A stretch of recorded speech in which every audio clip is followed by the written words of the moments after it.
Welcome into the Big Little Podcast, everybody. I'm your host, Patrick Previty. That is Andrew Greig. Alabama goes to play Oklahoma in the first round of the college football playoff. We're going to preview this matchup and give you our leans. Andrew, who do you got in this game? I think my slight lean here, Yeah. even though they just played a month ago in Tuscaloosa, is Alabama. I think that the way that Oklahoma won was completely unconvincing. They had 3 turnovers that put them in Alabama turnover and in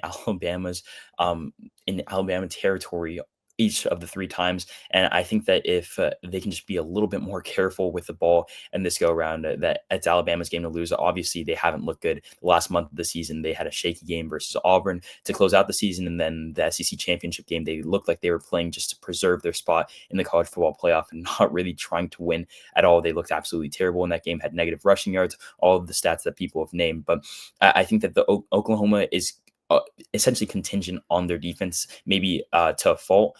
John Mathieu has not looked good in the second half of the season. He went from maybe a Heisman candidate to falling off the face of the earth in the second half of the season. Obviously, he got injured, but I don't know what has happened. Maybe they rushed him back too early in that Texas game, still lost that game, and then just barely snuck into the playoff.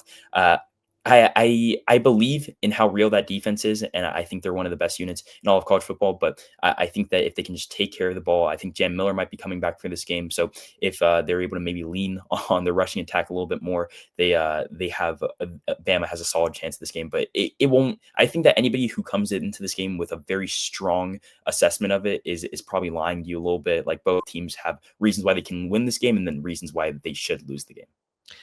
Yeah, I think this is probably going to be the closest game in the first round. We haven't talked about the group of 5 games just yet, but that is going to be this is interesting. I lean Oklahoma, and I'll just give you just my first look at this right now. Yeah, it would be nice if Alabama had any like semblance of a rushing attack, but they had 2.4 yards per carry in the last matchup against Oklahoma, and I do think John Mateer is going to be back and healthier. If he's healthy and he can throw this ball, look, Oklahoma's been the king of unconvincing wins and performances all year long, but I think they beat this Alabama team. I think Alabama's a great team, but I've seen their floor, and I have seen them play a rematch type of game against Georgia, and I just did not like how they look. Look, Georgia's better than Oklahoma.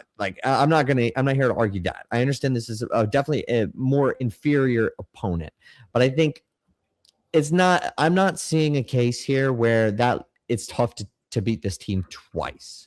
I'm seeing it as in, like, obviously Georgia didn't beat them twice, but they did beat them for 7 straight quarters after that first quarter in the first matchup.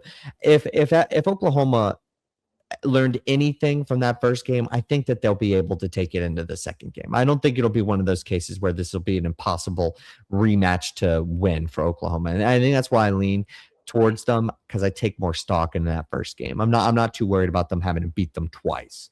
Also, I think being at home is definitely a help for Oklahoma here.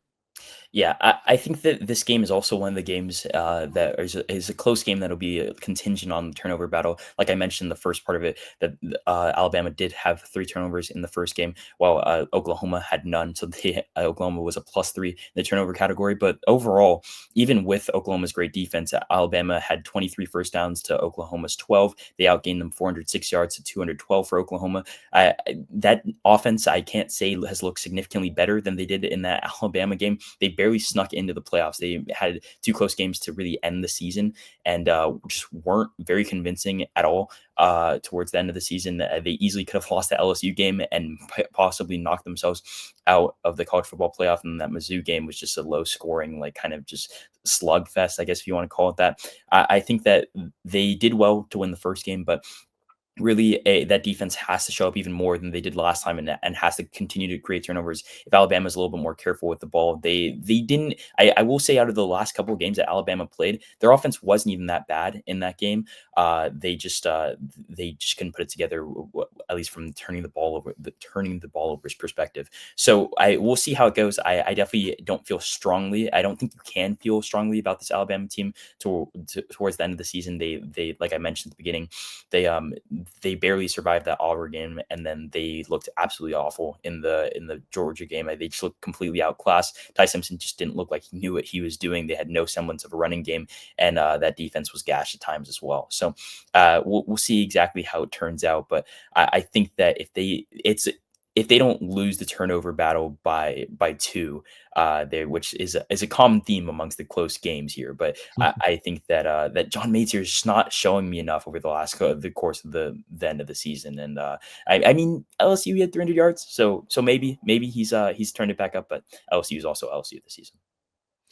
Yeah, Oklahoma ended the season with a lot of different tough matchups here. They had Ole Miss, Tennessee, Alabama, Mizzou, and then LSU. And I just think that is a lot tougher of a schedule than some other teams have faced down the stretch. So I think getting 3 weeks off is really huge for them here. I think that's big time stuff. I like the rest over rust here. For Oklahoma, I think they gain more from being off a little bit longer, and obviously Alabama played in the SEC championship game, so I think that's a major plus. And I think we're both on the same page. I'm not exactly extremely confident. I could definitely see Ty Simpson returning to form in a sense, and if he does, it's probably first team to 23, 24 points that wins this game. If I had to give my final score prediction, I'll go Oklahoma.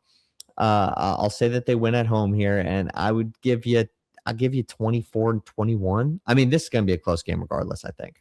Yeah, I'd probably lean somewhere in that ballpark as well, maybe 21-17, somewhere in that range. I don't think that anyone's really predicting a high scoring, like go back and forth down the field type of game, just because both of these defense have held their own through the course of the regular season, and it just doesn't look like either of these offenses is contributing much to the table. Obviously, Ty Simpson's ceiling is pretty decently high, and I mean, if we're going that route, also John Matier's towards the beginning of the season looked like a Heisman candidate. So we'll see exactly how this goes. I think that there's a lot of different ways that this game can go, and I just, from my personal assessment, I think that Alabama is a team that comes back, and Kalen DeBoer, like for what it's worth, like he's silenced a lot of the critics, or done his best to at least.